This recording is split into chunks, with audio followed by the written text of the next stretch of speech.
Wake up call.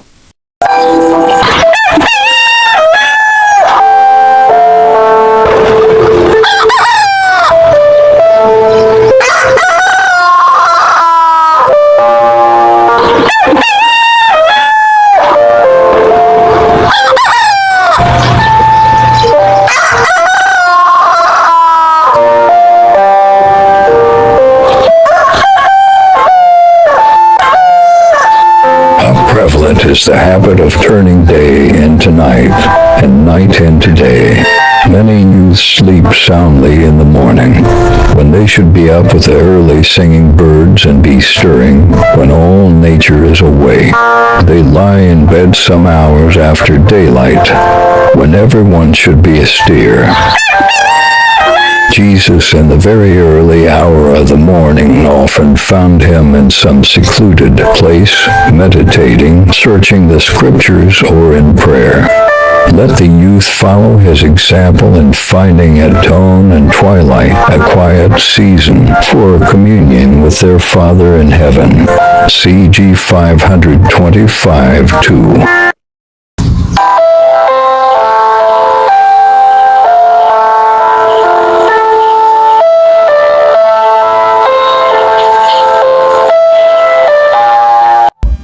Good morning and happy preparation day sa ating lahat, mga ka-prayer warriors.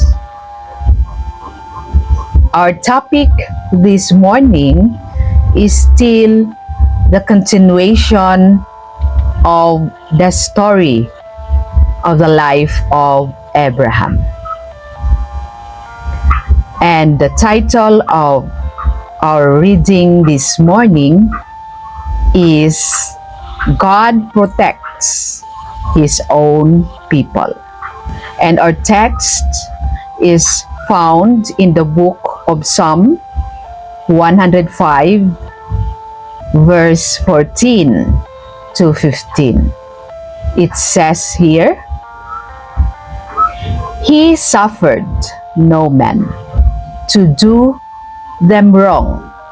Yeah, he reproved kings for their sakes, saying, Touch not mine anointed, and do my prophets no harm.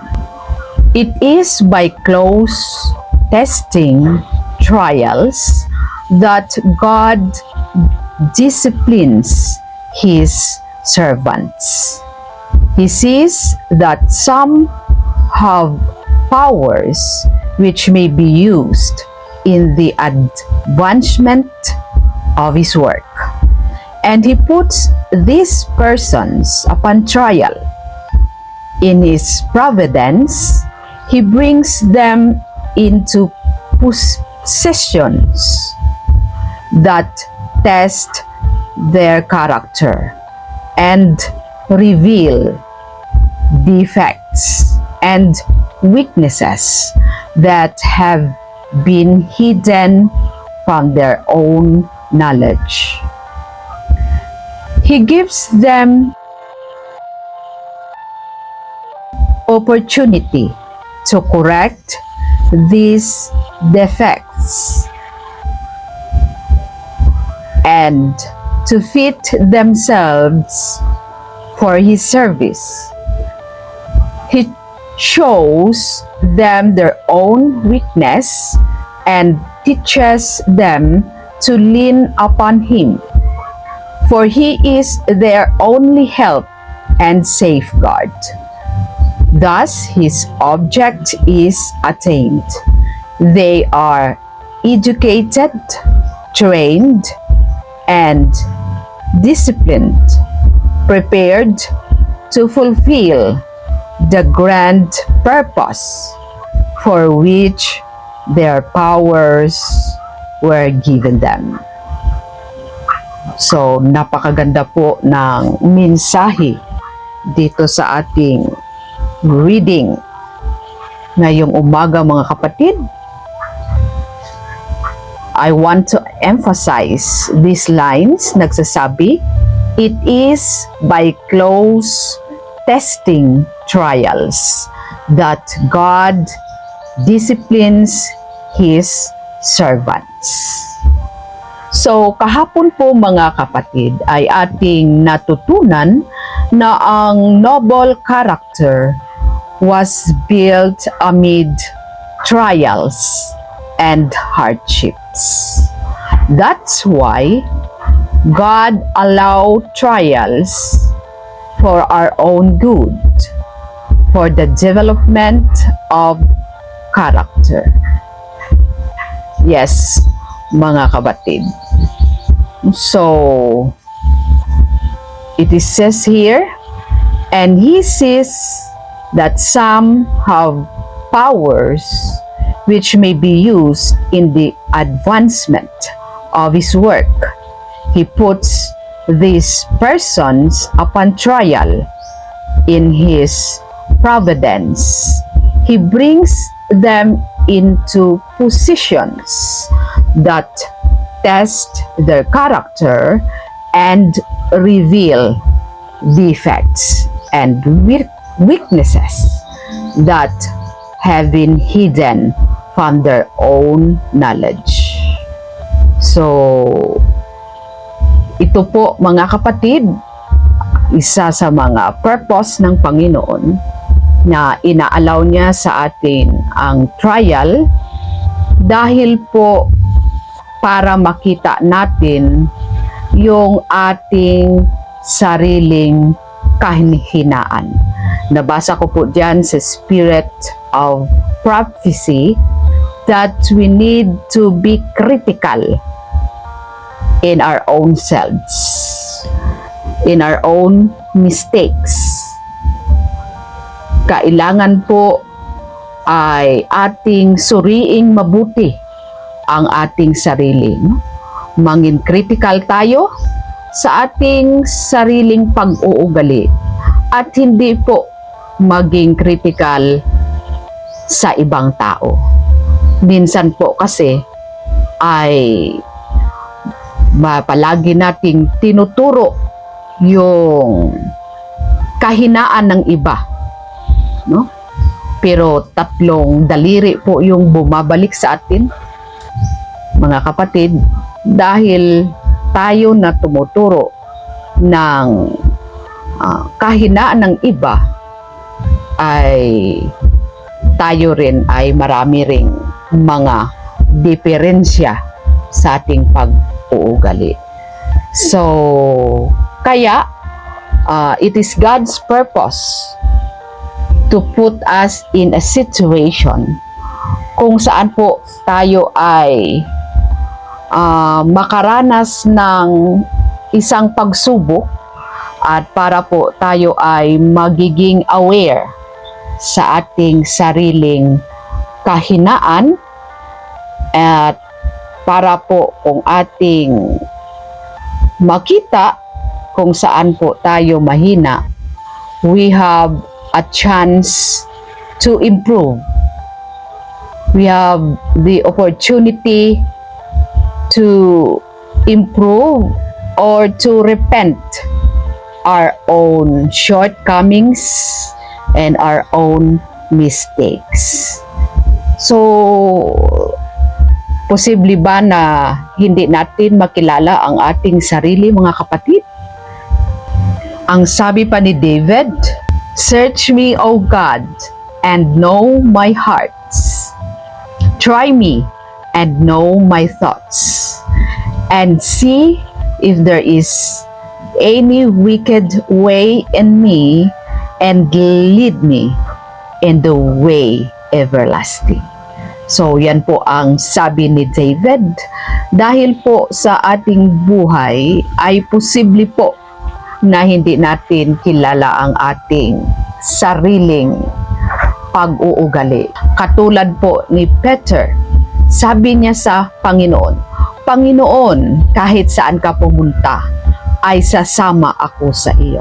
Sabi ni Jesus kay Peter, bago po tumilaok yung manok, ay iyo na akong i-deny 3 times.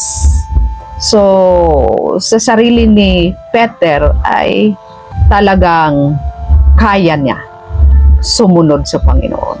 Kaya niyang gumawa ng mabuti. He has that self-trust,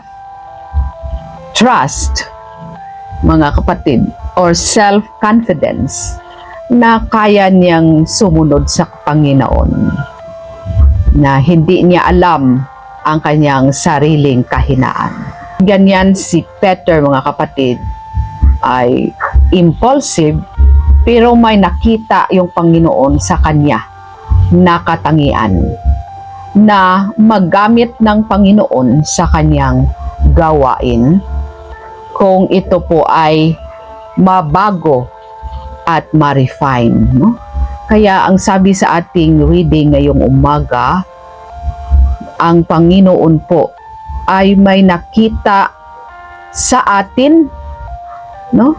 Ang sabi dito, He sees that some have powers which may be used in the advancement of His work. He puts these persons upon trial. So dahil nakita po ng Panginoon yung ating potential na magamit niya sa kanyang gawain despite of our defects, mga kapatid, ay tinawag tayo ng Panginoon sa kanyang vineyard, mga kapatid, but we need to undergo sanctification through trials and hardship para po ma-refine ang ating pag-uugali, no? Katulad ng isang potter, isang pot o clay ay kanyang kinukuha yung mga bahagi na magaspang para po ito ay kuminis at maganda para po magamit niya sa kanyang gawain. So, yan po ang ginagawa ng Panginoon sa atin, no? Kinukuha yung mga gaspang, kahit po masakit, iyon po ay kailangan nating tanggapin for our own benefit, for the beautification of our own character. So, ang sabi pa dito, during his stay in Egypt, Abraham gave evidence that he was not free from human weakness and imperfection. In concealing the fact that Sarah was his wife, he betrayed a distrust of the divine care, a lack of that lofty faith and courage so often and nobly exemplified in his life. He reasoned that he was not guilty of falsehood in representing Sarah as his sister, for she was the daughter of his father, though not of his mother. But this concealment of the real relation between them was deception. No deviation from strict integrity can meet God's approval. Through Abraham's lack of faith, Sarah was placed in great peril.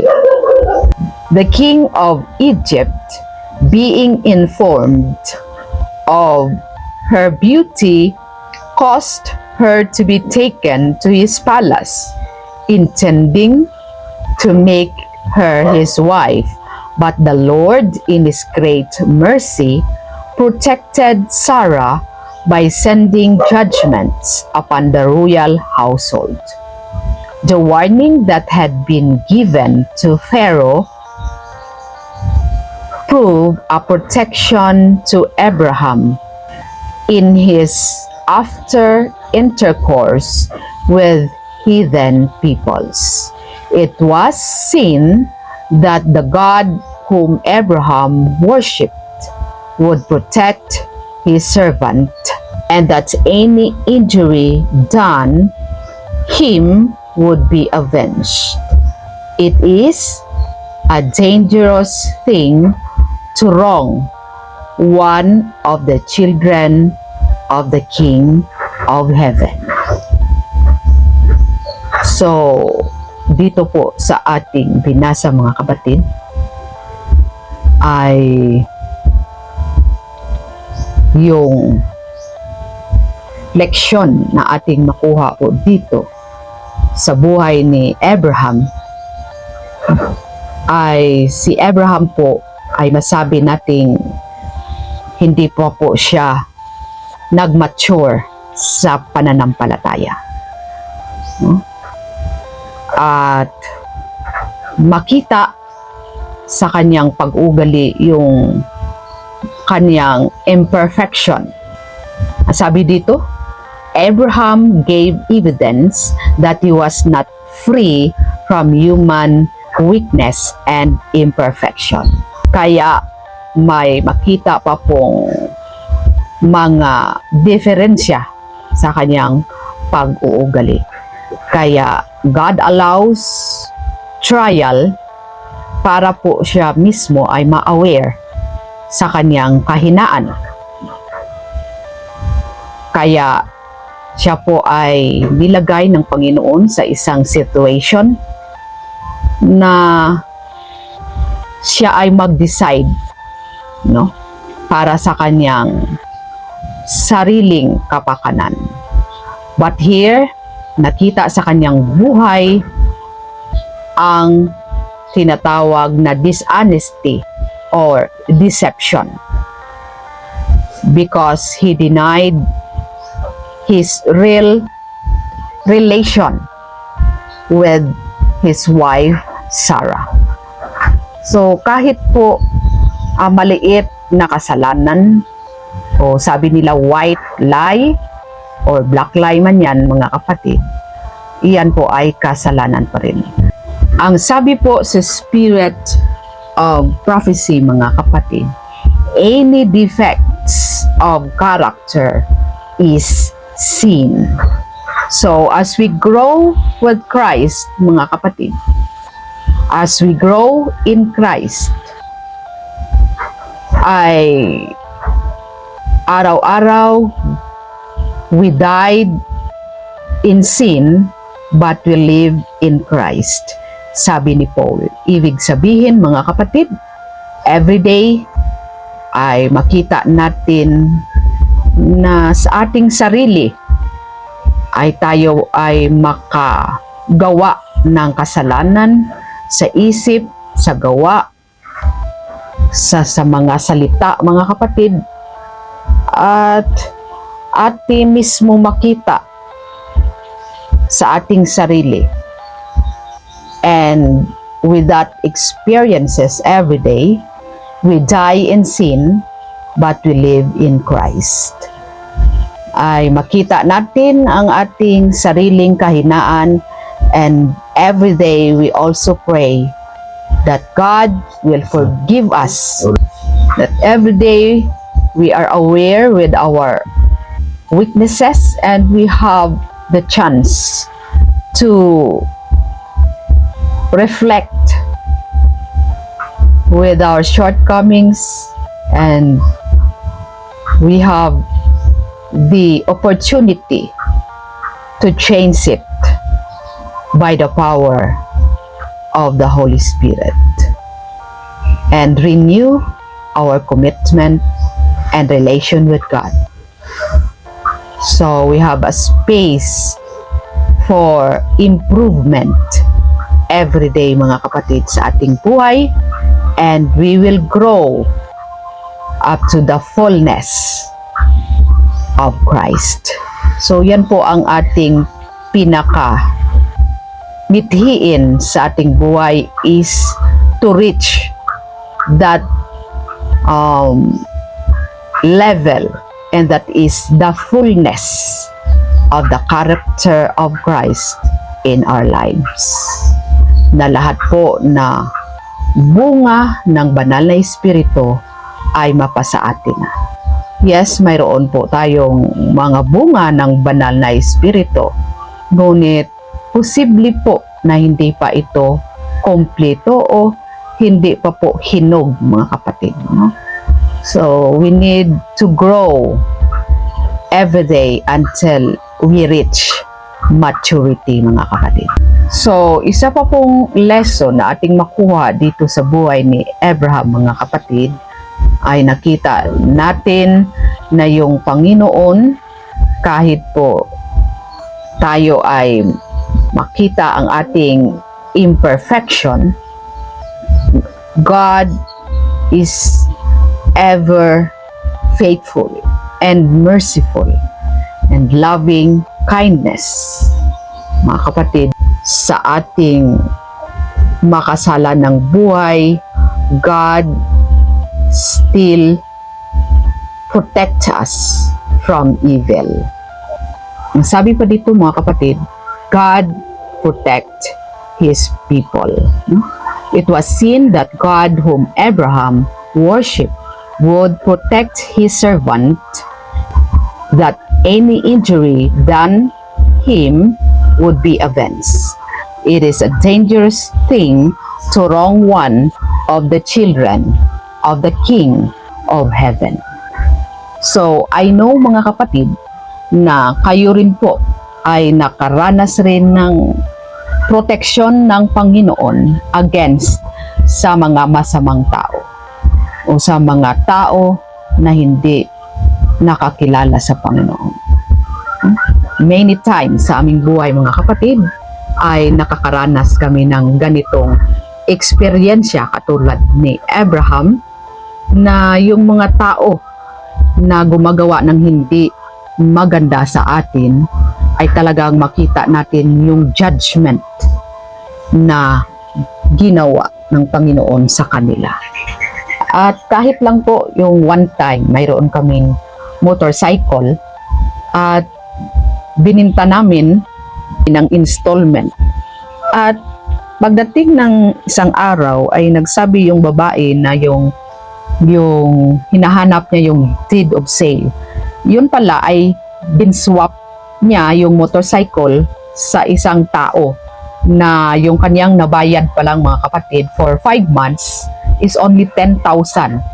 So, sabi na ni pastor, ay hindi pa sa kanya yan. 10,000 pa lang ang nabayad niya. Kaya, sabi ng babae, ibalik ko to pala sa kanya. So, ang nangyari, pagkagabi, mga kapatid, ay nadisgrasya yung motorcycle ng babae na nandoon sa buyer namin. So, kaya ibinalik ng babae yung motorcycle sa kanya. Pero yung motorcycle ng babae na pinalit sa kanya ay nasira. Nawasak po, mga kapatid, dahil ginamit niya sa gabi na iyon at nadisgrasya. So, in that point, mga kapatid, na safe yung aming motorcycle na nandoon sa kamay ng babae na kanyang ginswap yung motor ng babae. So, diyan natin makita na na-safe po ang aming motorcycle. Kahit pa po may kasalanan yung binintahan namin dahil ginswap niya na hindi pa sa kanya.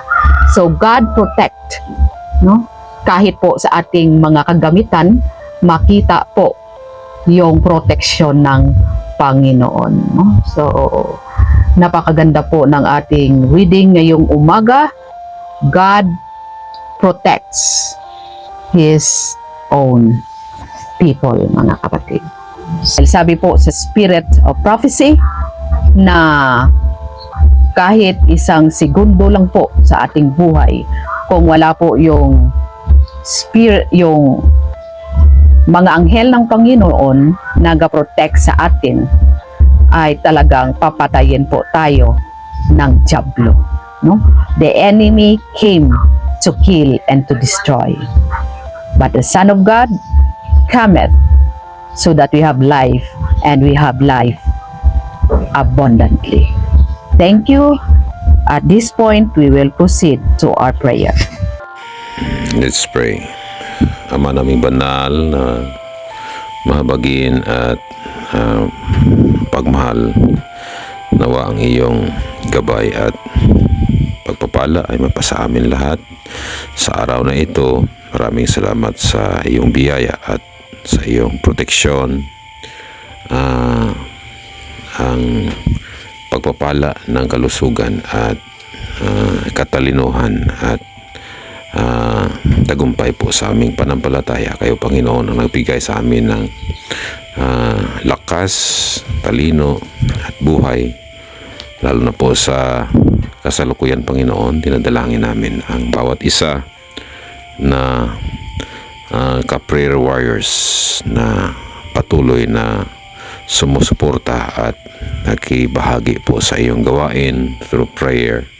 Kung ano man, Panginoon, ang mga pangangailangan, may mga karamdaman, kayo po, Panginoon, ang magpagaling at tugunan po, bigyan ng lunas ang aming mga suliranin, mga pangangailangan, Panginoon, bawat pamilya, bawat kaibigan, kapatiran, lahat po na nakibahagi sa iyong gawain. Kayo po, Panginoon, ang magbigay proteksyon na hindi po kami maligaw sa aming landas, kundi tulad po ni Abraham. Kayo po, Panginoon, ang nag-protect, nag-save at nagbigay po ng kanyang mga pangailangan, at siya, Panginoon, ay iyong pinagpala at nagiging ama po ng panampalataya. Nawa tulungan niyo ang aming panampalataya, ang aming relationship sa inyo po, Panginoon, at sa aming relation din po sa aming family, that we would love one another and remain humble, O Lord, and be faithful like Abraham. Dinadalangin po namin ang iyong parating na gawain, the NDRIEL gathering at Adventist Academy, Bongko, Pututan, this coming February 27 and 28. Nawa, Panginoon, ito po ay maging successful, na ma-revive ang mga church officers, elders, bawat churches na nagbigay po ng kanilang delegates. Kayo po ang mag-protect. May you will prepare the venue, the accommodation, the support, and pagpalain rin ang aming mga guest speakers, ang organizers, at lalo na po yung mga pastors na nasa front line, kasali na po yung aming mga elders. May you will be gracious to us, the Lord, and may you will sustain us daily. Help us to be faithful till the coming of the Lord. This we ask by faith in Jesus' name. Amen. Amen. Maraming salamat po sa inyong pakikibahagi sa ating morning devotional ngayong umaga. Hanggang bukas, sama-sama pa rin tayo dito sa ating grupo, Back to the Altar Prayer Warriors Support Group. Every 4:30 in the morning with Young Voices, Values Education, Music, and Health Expo. Have a blessed Friday ahead.